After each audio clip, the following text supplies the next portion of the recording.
Årstider, opgave 1.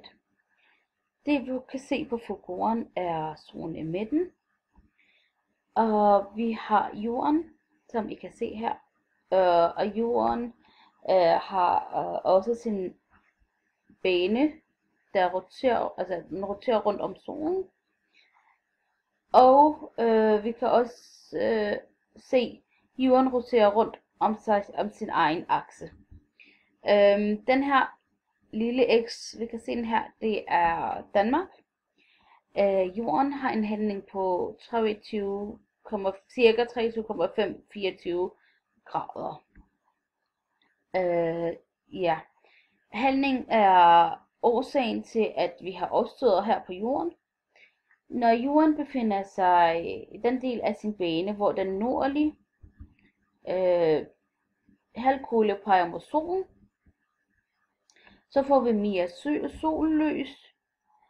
Så får vi mere sollys om dagen, i løbet af dagen.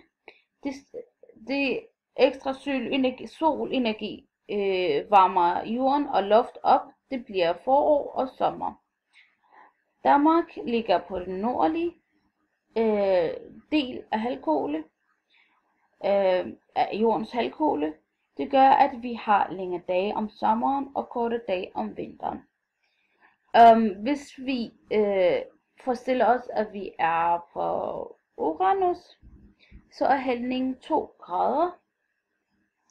Hvis vi hiver planeten rundt et års tid, altså som sagt, det er også solen her, og Uranus og X'en er svar til Danmark. Og hvis vi hiver planeten rundt et års tid, vil vi se, at vinklen af solstråler ændrer sig næsten ikke, og solens højde i dagens timer er næsten ens året rundt. Det gør, at vi har middeltemperaturen. Det kan I også se her, at temperatur er hele tiden middel.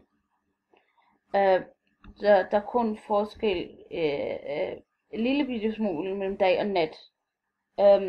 Det gør, at vi har ingen årstider på Venus.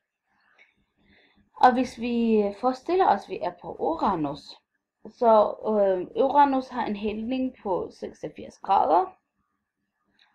Ja. Og hvis vi